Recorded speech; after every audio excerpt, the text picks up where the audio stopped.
இப்போ நீங்க பார்க்க போறது சயின்ஸ் ஆஃப் ஸ்டூபிட். ஒரு முக்கிய எச்சரிக்கை, இந்த ஷோல சயின்ஸை பத்தி சரியா புரிஞ்சுக்காதவங்க செஞ்ச ஸ்டண்ட் தான் நீங்க பார்க்க போறீங்க. கூடவே அதை எப்படி சரியா செய்யணுங்கிறதையும் நீங்க கத்துக்க போறீங்க. அதனால யாரும் தயவு செஞ்சு இதை வீட்லயோ இல்ல வெளியோ ட்ரை பண்ணி பார்க்காதீங்க.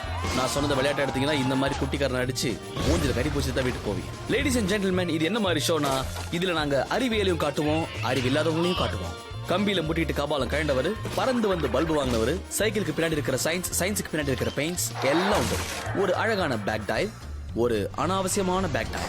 வீலிங் பண்ணணும் வேடிக்கை பார்க்குற மூஞ்சில வீல் எடுத்து காட்டக்கூடாது. இப்படி விஷயம் புரியாம வீலிங் மட்டும் இல்ல, துப்பாக்கியால சுடவும் கூடாது. வெயிட் லிப்டிங்கோட சயின்ஸை பத்தி புரிஞ்சுக்கலாம் ஏற்படுற முன் விளைவுகள். இது வாயா இல்ல வாட்டர் ஃபால்ஸா, கார்ல ஓமகுண்டம் வளர்த்தவர், ஓடுற வண்டியில காத்திருக்கான்னு குனிஞ்சு பார்த்தவர், தண்ணி நினைச்சு தண்டு வளர்த்த பேத்துக்கிட்டவர், இப்படி முடிவே இல்லாத முட்டாள்களோட அணிவகுப்பா இருக்க போகுது. ஐயா, தோட்ட வேலைக்கு பின்னாடி சயின்ஸ் இருக்குதுங்க ஐயா.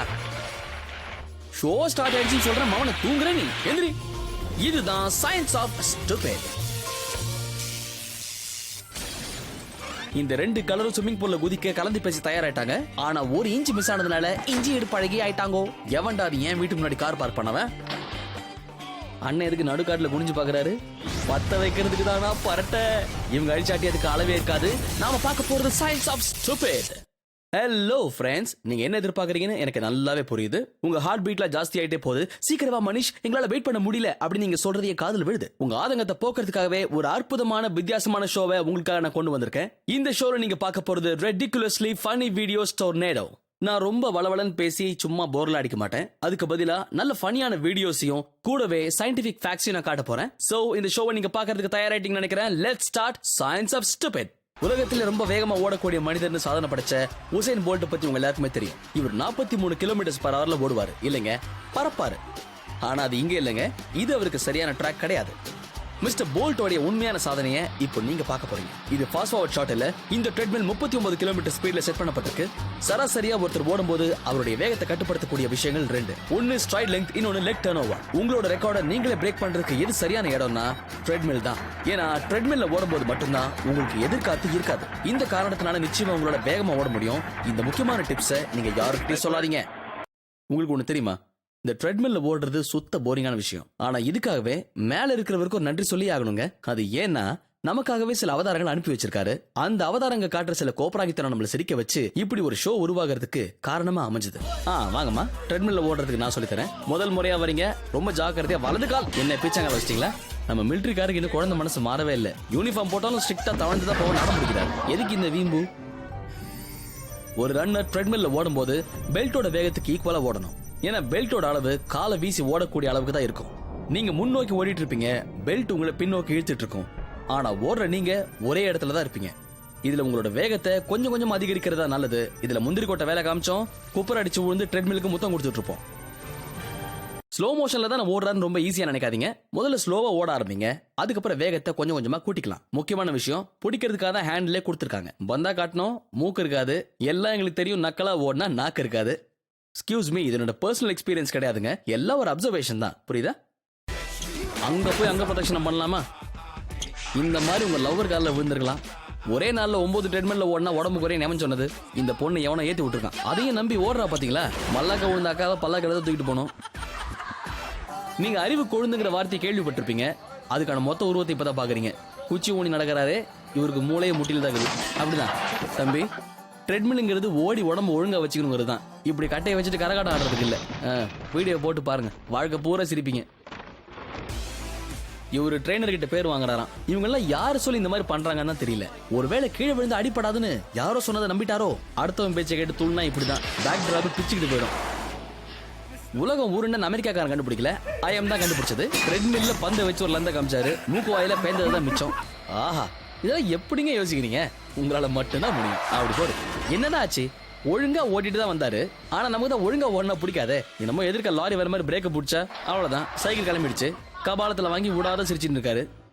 சின்ன வயசுல நாம எல்லாரும் பொம்மை துப்பாக்கியில விளையாடி இருப்போம். முக்கியமா தீபாவளி டைம்ல தீபாவளி துப்பாக்கி இல்லாம இருக்க மாட்டோம். ஆனா இந்த காலத்து பசங்க என்ன கேக்குறாங்கன்னு தெரியுமா? சர்வ சாதாரணமா கொஞ்சம் கூட யோசிக்காம AK-47 வாங்கி தாங்கன்னு கேக்குறாங்க. அதுக்குள்ள அவசரப்படாதீங்க, அவங்க டாய்கன் தான் கேக்குறாங்க. Okay, relax. ஆனா இதை விட வித்தியாசமான ஒரு பொருள் இருக்குங்க, அதுதான் பொட்டேட்டோ கேனன்ஸ். அது பத்தி எனக்கு அதிகமா தெரியாது, நீங்களே பாத்துருங்க. இந்த துப்பாக்கியில 290 கிலோமீட்டர் பர் ஹவர்ல குண்டு வெளியே வருமா, அதாவது உருளைக்கிழங்கு வருமா. இது 274 மீட்டர் வரைக்கும் போகுமா. இந்த உருளைக்கிழங்கு ஏற்படுத்துற உபாதைகளை பார்க்கலாமா?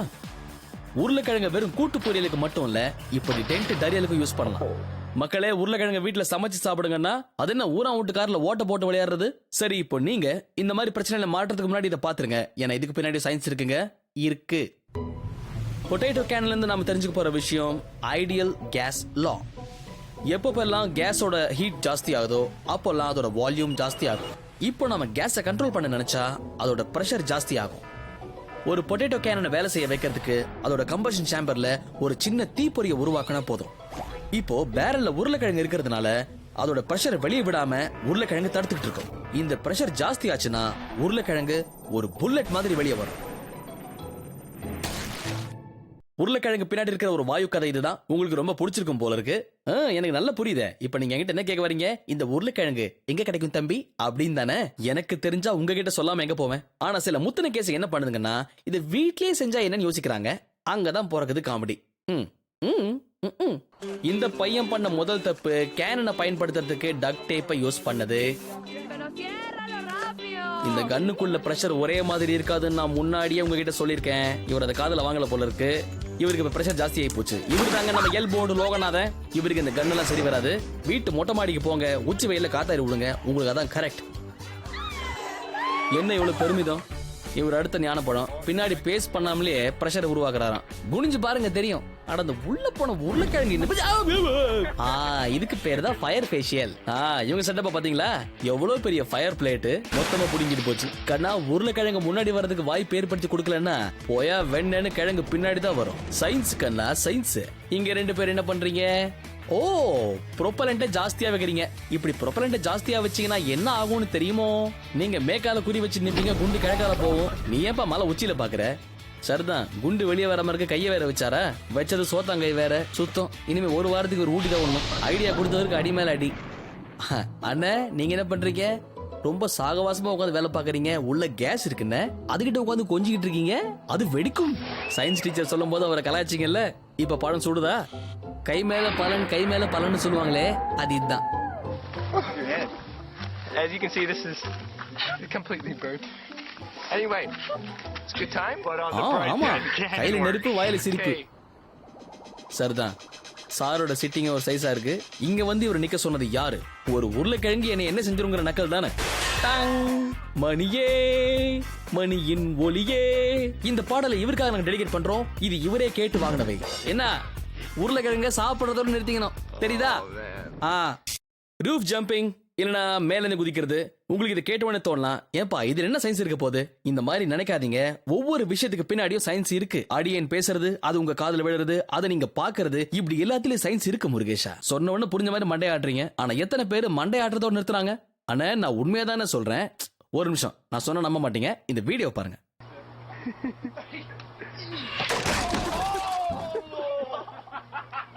ஒரு சில பேருக்கு கை கால் நல்லா இருந்தா பிடிக்கவே பிடிக்காது. ஆனா இந்த மாதிரி பண்ணும்போது அவங்க மனசுக்குள்ள மரண பீதி இருந்தாலும் அடங்க மாட்டாங்க. இந்த மாதிரி செய்யும் போது விழுந்து எலும்பு உடைஞ்சதுன்னா நமக்கு தான் அவதின்னு எண்ணி பார்த்தாங்கன்னா பிரச்சனை இருக்காது. நீங்க குதிக்கிற இடத்தோட உயரம் அதிகமாகும் போது நீங்க விழப்போற வேகமும் வாங்க போற உதையும் ஜாஸ்தியா தான் இருக்கும். ஒரு 15 அடி உயரத்துல இருந்து நீங்க குதிக்கும் போது உங்களோட வேகம் எப்படி இருக்கும்னா 3.5 டன் வெயிட் கீழே விழுந்தா என்ன ஒரு இம்பாக்ட் இருக்குமோ அதே இம்பாக்ட் இருக்கும். நீங்க விழும்போது எந்த ஒரு பாதிப்பு ஏற்படாம இருக்கணும்னா விழுற இடத்துல மடங்கக்கூடிய ஏதாவது ஒரு பொருளை வச்சீங்கன்னா பாதுகாப்பா இருக்கும். அது உங்களோட லேண்டிங் வேகத்தை படிப்படியா குறைச்சிடும். ஒரு காரை கூட இந்த மாதிரி தான் டிசைன் பண்ணுவாங்க. ஆக்சிடென்ட் ஆகும்போது ஒரு கார் இந்த மாதிரி தான் வளைஞ்சு நெளிஞ்சிடும். 15 அடி உயரம்னா 3 டன். இது உங்களுக்கு ஞாபகம் இருக்கோ இல்லையோ, எனக்கு நல்ல ஞாபகம் இருக்கு சார். உங்க உடம்புல இருக்க ஸ்பேர் பார்ட்ஸ் எல்லாம் ஒழுங்கா இருக்கணும்னா இந்த ரூஃப் ஜம்பிங் அப்படிங்கிற விஷயத்த உடனே உங்க மனசுல இருந்து சூமந்திரகாளி போட்டு அண்டு பண்ணி தூக்கிடுங்கன்றேன். நீ இப்படி எல்லாம் ரைமிங்கா பேசினா நாங்க ரூஃப் ஜம்பிங் பண்றதை விட்டுருவோம் நினைக்கிறியா தம்பி அப்படின்னு உங்க மனசு விடுற அரைக்கூவல் என்ன கேக்குது. இந்த வீடியோ ஒரு வாட்டி பார்த்துட்டு அதுக்கப்புறமா உங்களுக்கு இதெல்லாம் தோணுதான்னு யோசிச்சு சொல்லுங்க. நம்மளோட முதல் ட்ரீட்மெண்ட் இந்த மாதிரி தண்ணியில குதிக்கிறவங்களுக்கு என்ன ஆகுங்கிறது தான். பார்த்து பரவசம் அடைங்க. வேலை வட்டி இல்லாம 2 பேர் வீட்டு மேல டவுசரோட உட்கார்ந்துருக்காங்களே, இவங்க என்ன வடாங்க காய போட வந்தாங்க நினைக்கிறீங்களா? பாறாங்கல்ல மாதிரி இருக்கிற இந்த உருவம் ஸ்விம்மிங் பூல்ல குதிச்சா இருக்கிற தண்ணி எல்லாம் ஒரே செகண்ட்ல வெளியே வந்துரும். வேற புது தண்ணி மாத்திக்கலாம் இல்லையா? உங்கள் நீச்சல் குளத்தில் தண்ணி மாத்துவது எப்படி? ஐயோ, இவருக்கு லாங் சைடு போல இருக்கு. ஐயா, தண்ணி ஒரு அடி முன்னாடி இருக்கு. ஆனா பக்கத்துல உட்கார்ந்தவர் பயங்கர புத்திசாலி போல இருக்கு. நம்ம ஷோவை பாத்துருப்பாரு நினைக்கிறேன். அதான் கை சைலண்டா வேடிக்கை பாக்குது. இதுல கருத்து என்னன்னா, இவர் நின்ன இடத்துக்கும் ஸ்விம்மிங் பூலுக்கும் நிறைய கேப் இருந்தது. ஓடி வந்து குதிச்சிருந்தாருன்னா கண்டிப்பா இதை ரீச் பண்ணிருப்பாரு. நீங்க எழுந்தீங்கன்னா அடுத்த வாட்டியாவது ஒழுங்கா குதிங்க. ஸ்விம்மிங் பூல்ல லேடிஸ் இல்ல எப்படி? ஐ லேடிஸ் லேடிஸ் இந்த ரெண்டு கலரும் சேர்ந்து குளத்துல குதிக்கிறதுக்கு கலந்து பேசி முடிவு எடுத்துருச்சுங்க. அதுல ஒண்ணு குத்தாட்டம் போடுது. குதிக்கணும்னு நினைச்சது தப்பு இல்ல, ஆனா எப்படி குதிக்கணும்னு பிளான் பண்ணாம குதிச்சதுதான் ரொம்ப தப்பு. இவங்க இலக்கு ஒரு இன்ச்சு தப்பா போச்சு. அதனால இவங்க இஞ்சி இடுப்பழகி ஆயிட்டாங்கோ. ஸ்டார்டிங் நல்லா இருந்தது. இடையில ஏற்பட்ட டவுட்னால இவங்க இடையில இடி விழுந்துருச்சு. இந்த அடிக்கு நிச்சயமா ஸ்விம்மிங் பூல் தண்ணி காரணம் இல்ல இல்ல இல்ல.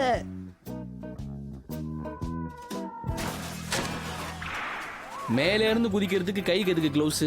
எப்பேற்பட்ட லூசு பாருங்க. அடிபட்டுருமா? மண்டையை ஹூடு போட்டு கவர் பண்ணிருக்காரு. இந்த உலகத்துக்கு ஏதோ முக்கிய செய்தி சொல்லிட்டாரு. பொண்ணுங்களை நம்பி காதல்ல விழுந்தாலே மூக்கு வாயெல்லாம் ஊத்துது. இங்க கீழே தண்ணி கூட இல்ல, பந்த நம்பி பறந்து வராரு. நான் சொல்லல, இவனுங்களை நம்பினாலே இப்படித்தான்.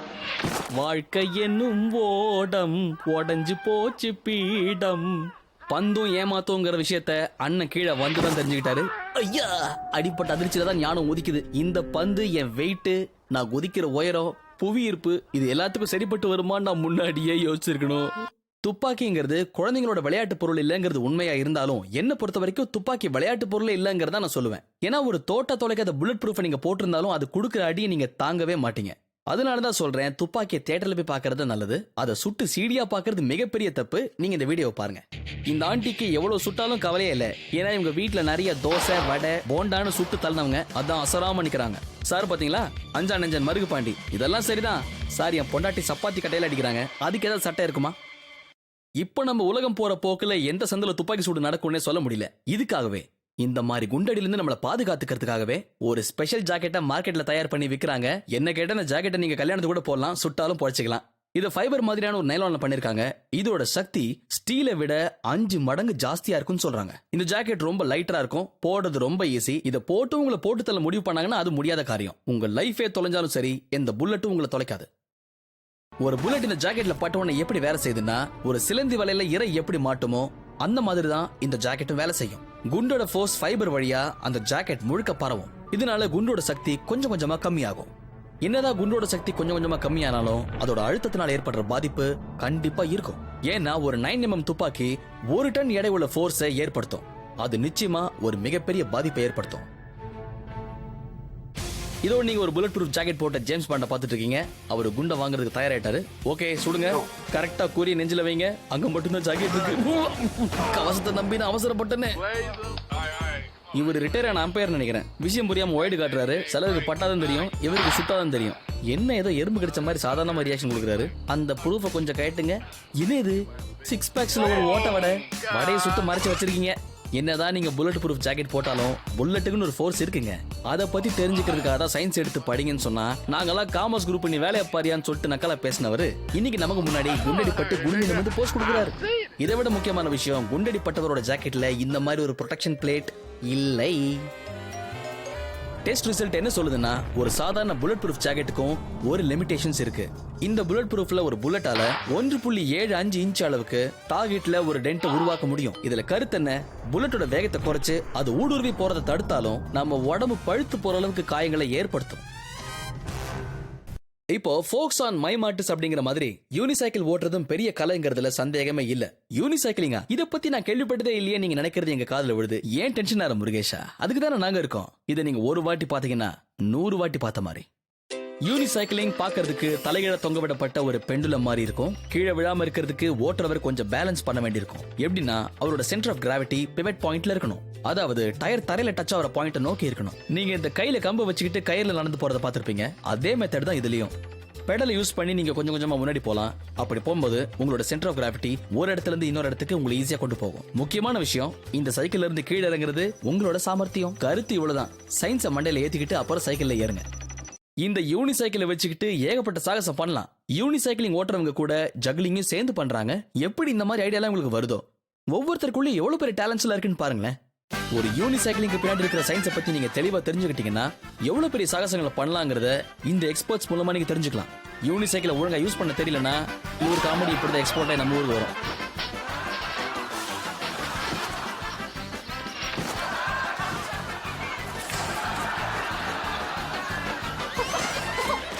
இந்த ஒரு சக்கர சைக்கிளை பத்தி நல்லா புரிஞ்சுக்கிட்டதுக்கு அப்புறம் நீங்க ஒரு முடிவுக்கு வாங்க.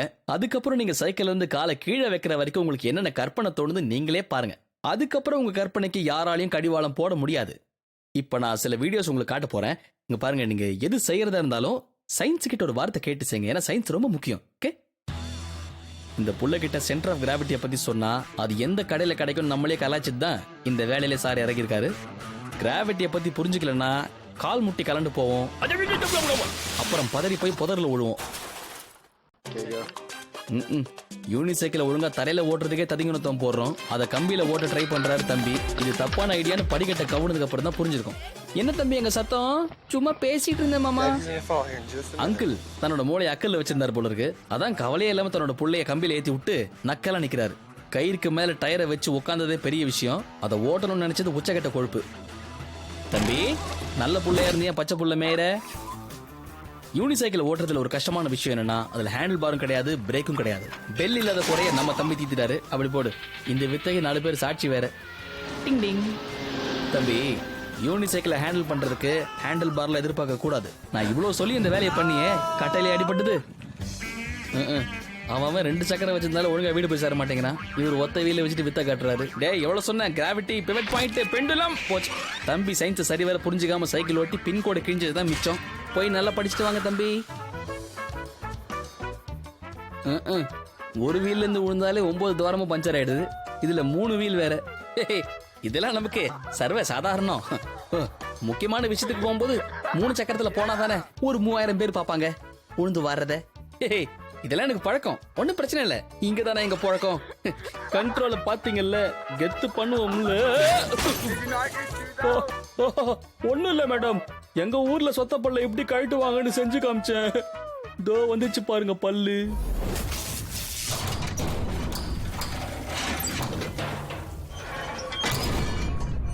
நம்மளோட அரசாங்கம் ஒவ்வொரு 3 மாசத்துக்கும் பெட்ரோல் விலை ஏத்திட்டே வருது. ஆனா ஊருக்குள்ள கொழுப்படுத்த வெடல பசங்க இருக்காங்களே, அவங்க பான் ஃபயருக்காக பெட்ரோல தான் யூஸ் பண்றாங்களா. வாயா ஆனா மூளையை யூஸ் பண்ண மாட்டோம் நட முடிக்கிறானுங்க. இப்போ சில வீடியோஸ்ல காட்ட போறேன் பாருங்க. இவங்களை எப்படி வீட்டுல வச்சு மேய்க்கிறாங்கன்னு தெரியல. பெட்ரோலை பத்த வைக்கிறதுக்கு பின்னாடி கூட சயின்ஸ் இருக்குன்னு தெரிஞ்சா நிச்சயமா இப்படிலாம் செய்ய மாட்டாங்க. இவங்கள மாதிரி ஒவ்வொருத்தரும் எடுக்கிற முட்டாள்தனமான முடிவுனால நமக்கு தான் வீடியோ லிஸ்ட் ஏறிட்டே போகுது. நம்ம ஊர்ல பெட்ரோல் வைக்கிற விலைக்கு இதை வாங்கலாமான்னு யோசிக்கிறோம். ஆனா இவரு கொஞ்சம் கூட யோசிக்காம அவரோட சொந்த காடு பூரா பாசனம் பண்றாரு. பெட்ரோல் போட்டு பைக்கு கார் ஓடுறதான பாத்திருப்பீங்க. ஒருத்தர் தலை தடிக்க ஓடுறத பாத்திருக்கீங்களா? இந்த லெப்ட்ல ஓடுறாரு பாருங்க. தன்வினை தன்னை சுடுன்னு ஒரு சொல் இருக்கு. அதை சாரு நிரூபிச்சே காமிச்சிட்டாரு. சாரு சொல்லின் செல்வன். எதை எரிக்கிறதா இருந்தாலும் அதுக்கு நிச்சயமா பெட்ரோல் மட்டும் யூஸ் பண்ணவே கூடாது. அட நான் சும்மா சொல்லுங்க, நிஜமா தான் சொல்றேன். அதுக்கு பின்னாடி சயின்ஸ் இருக்கு. சரி நான் காட்டுறேன் பாருங்க. டைனமிட்டை விட பெட்ரோலுக்கு 6 மடங்கு சக்தி இருக்கு. இது காத்துல உடனடியா ஆவியாயிடும். இந்த மேகம் மாதிரி உருவாறதுனாலதான் பெட்ரோல் சீக்கிரமா பரவி எரியுது. இந்த பெட்ரோல்ல இருந்து உருவார ஆவி காத்தை விட கனமா இருக்கும். மிக வேகமா வர இந்த ஆவி சுத்தி பெரும்பாலான பகுதிகளில் பரவ ஆரம்பிச்சிடும். இது நம்ம முக்கியமா புரிஞ்சுக்கணும். இதுக்கு பேர் தான் வேப்பர் கிளவுட். இது சில மீட்டர் தூர அளவுக்கு கூட பரவறதுக்கு நிறைய வாய்ப்புகள் இருக்கு. காத்துல பெட்ரோல் 1.4% மிக்ஸ் ஆன கூட அது எக்ஸ்ப்ளோசிவா மாறிடும். இந்த விஷயம் உங்களுக்கு தெரிஞ்ச உடனே உங்க மூளை எப்படி வேலை செய்யுதுன்னு கூட எனக்கு தெரியுமே. மரத்தை வச்சவங்க தண்ணி ஊத்துவாங்க, இவர் தன்னோட விறகுல பெட்ரோல் ஊத்துறாரு.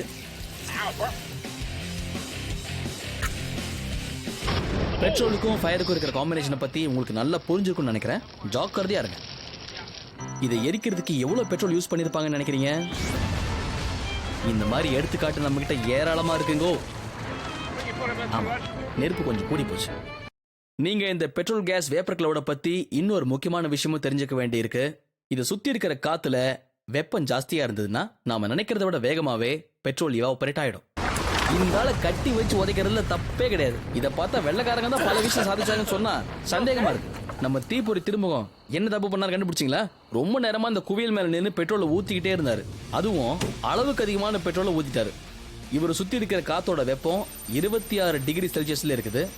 அதனால பெட்ரோல் சீக்கிரமா ஆவியாகி அவர் சுத்தி 4 பக்கமும் மேகம் மாதிரி சூழ்ந்து இருக்குது. இந்த கருத்தை நம்ம அண்ணன் புரிஞ்சுக்காம கொளுத்தி போட்டாரு. இதுல நெருப்பு வெறுப்பாயி அண்ணன் மூஞ்ச கருப்பாகிச்சு. இதுல கூட வந்த கேமராமேன் மட்டும் தப்பிச்சிருவாரா? என் வாழ்க்கையில இப்படி ஒரு ஹாட் வீடியோவை நான் பார்த்ததே இல்லை. பாவம், அன்னையில இருந்து அண்ணன் பைக்ல கூட பெட்ரோல் போறதே இல்லை, சைக்கிள்ல தான் போறாரு, அதுவும் உருட்டிட்டே தான் போறாரு. எனக்கு தெரிஞ்சு இன்னைக்கு இந்த சயின்ஸ் டோஸ் போதும்னு நினைக்கிறேன். உங்க அறிவு கண்ணை திறந்து விட்ட புண்ணியம் எனக்கு சேரும். இந்த பாருங்க, உங்களுக்கு புரிஞ்சுதுன்னா ஒன்னும் பிரச்சனை இல்ல, புரியலன்னா ஏன் கவலைப்படுறீங்க, எதுக்கு டென்ஷன் ஆவறீங்க? நான் தான் இருக்கேன்ல. அடுத்த எபிசோட்லயும் வரப்போறேன், உங்களுக்கு திகட்டாத சயின்ஸ் பாடத்தை தரப்போறேன். அது வரைக்கும் அறிவு பசியோட காத்துட்டுருங்க. அதுவரை உங்களிடமிருந்து விடைபெறுவது மனிஷ். சொல்லி கொடுத்த எல்லாத்தையும் ரிவைஸ் பண்ணிட்டே இருங்க, ஏன்னா சயின்ஸ் இல்லாம எதுவுமே இல்ல. கீப் வாட்சிங்.